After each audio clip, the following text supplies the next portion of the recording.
2 rounds down, 3 to go. Scale 1 to 10 on intensity so far. 5. I want to get this to an 8. So we got to add weight.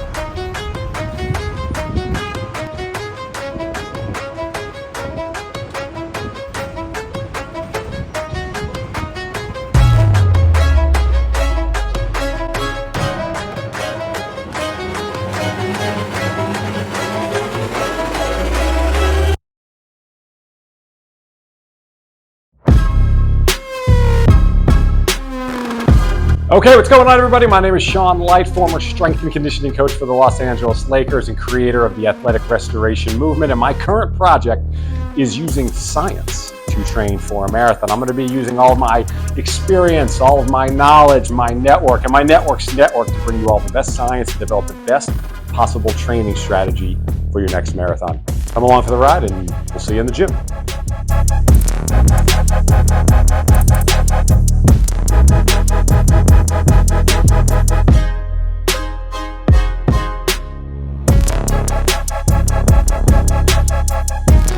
So a lot of these exercises, they might not look like much, but especially when we're doing training for a marathon, we've got to train from the ground up. I mean, that's our really only base of support is our feet when we're running. So having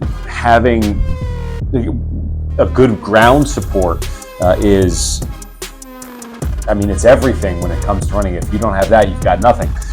Which is why we're also putting in not really custom orthotics, really some generic orthotics, just so that my feet don't do what they have the tendency to do. And for me, that's roll inwards, right? So I have more weight and more pressure. My feet are pronating, which is going to cause a whole host of problems. It's not that big of a deal if I'm weightlifting. It's not that big of a deal if I am running a couple of miles.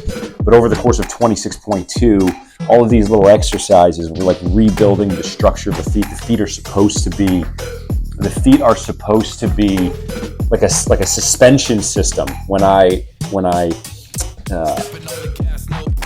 walk, when I jump, when I move, when I run, they're supposed to be able to, and they're beautifully designed. I think Da Vinci or Michelangelo said something to the effect of, I don't know. Here's the quote.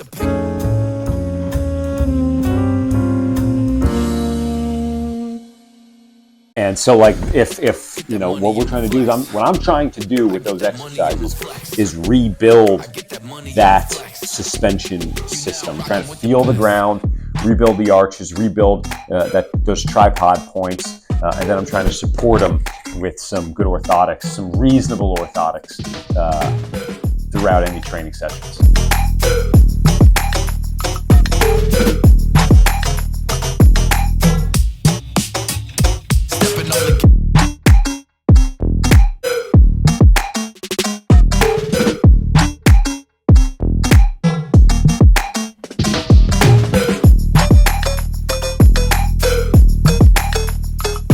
Just warming up here, all I'm looking for is a light glaze of sweat on my forehead. I'm trying to go slow, I'm trying to go easy, I'm trying to make sure that I breathe through my nose for the entire 5 minutes. So give me a sec here. I get the money and it's right on cue. Keep the duffel bag up inside my coupe. Hold a couple racks, tell them I love you. You wanna be a boss, do it like I do. Before we jump into the program, what I want you to understand is that the aerobic energy system of the body is the only energy production system that can produce energy for longer than 60 seconds. Obviously, in training for a marathon, we need to have that, right? We need to be able to produce energy comfortably and efficiently for hours. Once we cross the quote anaerobic threshold. That's when energy production in the body becomes uncomfortable. Think about trying to sprint for a full mile, right? It's impossible to do because the body just can't keep up with the demands of that level of energy production. So at some point during anybody's marathon, they're going to start crossing over that threshold and they'll start ramping up the anaerobic, without oxygen, the anaerobic energy production system. And that's when it starts becoming uncomfortable for the body to produce energy. That's when you start to your splits start to go downhill.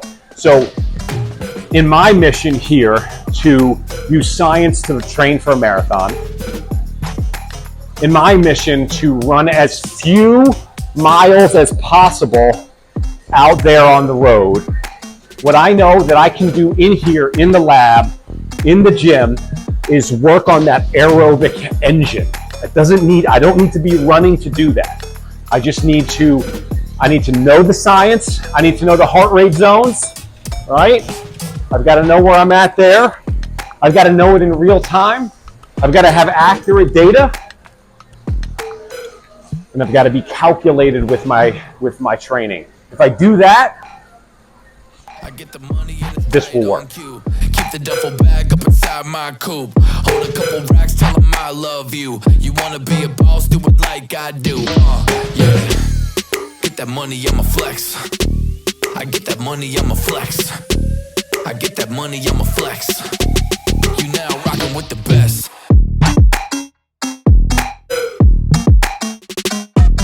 I'm convinced that this is the GOAT of exercises.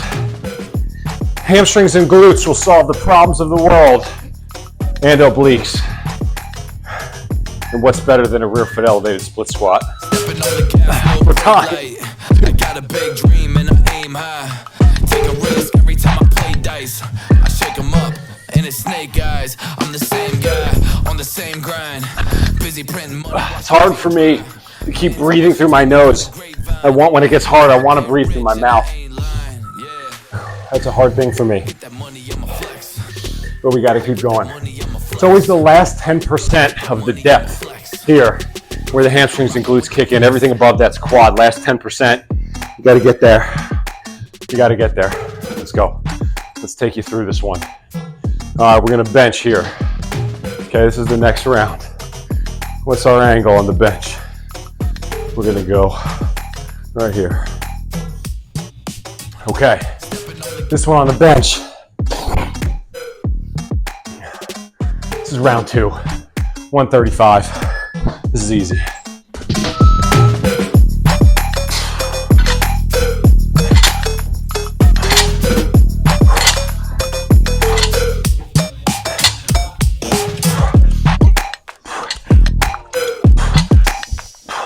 I always tell people that we want to live in the gray area of reps. We want to live in the gray area of reps, meaning sets 4 and 5, maybe 3. We're starting not to get the prescribed amount. So my number is 10 in 20 seconds for 5 rounds on every one of these. And on round 4 and 5, I want to be at the point where I'm not sure I'm going to get it, and I should fail on some of them if I'm programming correctly. We're going TRX row here. First round was easy, so I lowered the straps.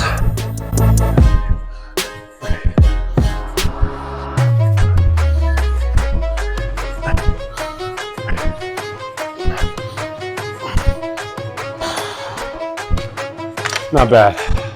All right, landmine rotations. This and cable rotation, best core exercises on the planet. I'll challenge anybody on that.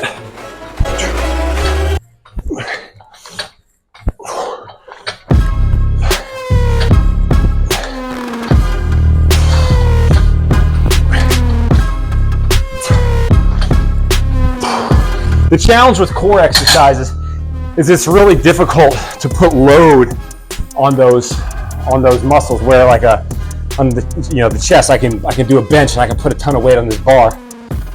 You can't really load up a dead bug, a leg lower, crunches, planks.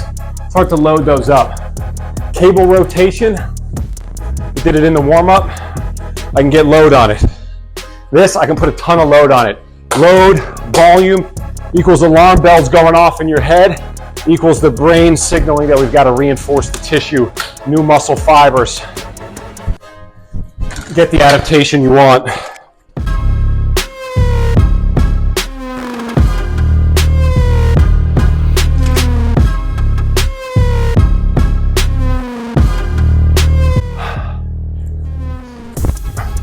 Two rounds down, 3 to go. Scale 1 to 10 on intensity so far. 5. I want to get this to an 8. So we got to add weight.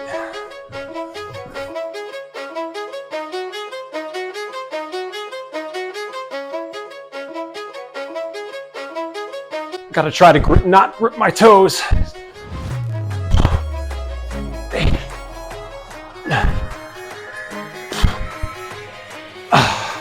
That's a good weight. 60 or 52.9 pounds, 24 kilos.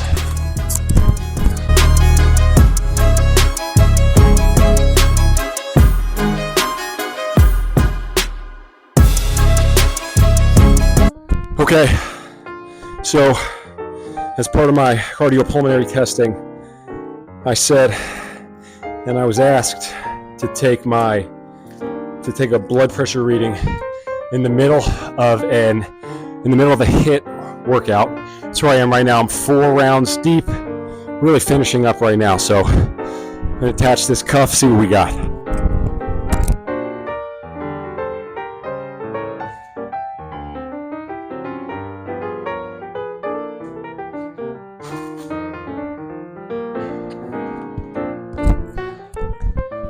All right, here we go. High blood pressure does run in my family, so this is something we want to be on. I'm 36. Let's take care of this right now. 138/74. Pulse 114. To be honest, 138/74. Might as well be Chinese. I have no idea what that means. I guess that's what we're here for. We got to learn. Back to the grind.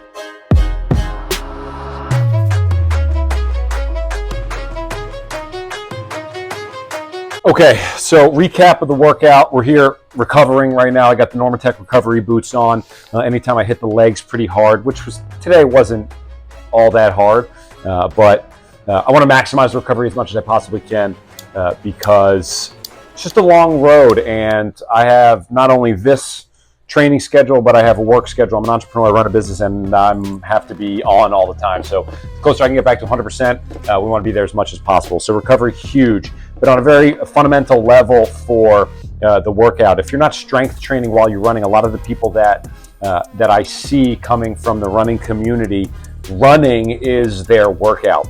And the reason that falls so flat in terms of running really long distances or running a lot of volume over a long period of time is because what you're missing not only is training the right parts of the body, but you need to be able to train the efficiency and the oxygen utilization of the muscles, and not only muscles, but the right muscles. So at the beginning of this marathon science program, the most fundamental basic reason why you've got to be strength training and doing any type of strength training really is because you need to start training the oxygen utilization, the efficiency of your muscles. It's something that you just can't get out of strictly running, especially if you're running with poor biomechanics, which is another thing that we can train in the gym. If you take that next step from just training anything to training properly, that's when things can really start to go. And that's going to be a massively necessary step if the goal remains, which it does, to build a metabolic aerobic engine to train for a marathon without doing so many miles on the pavement and banging up my knees and ankles and joints. Now, we want to come out of this healthy, athletic, a champion, and feeling amazing about not only myself, but the road and the world and everything to come. So that's the fundamentals of just a generic strength training workout at the beginning of the Marathon Science program.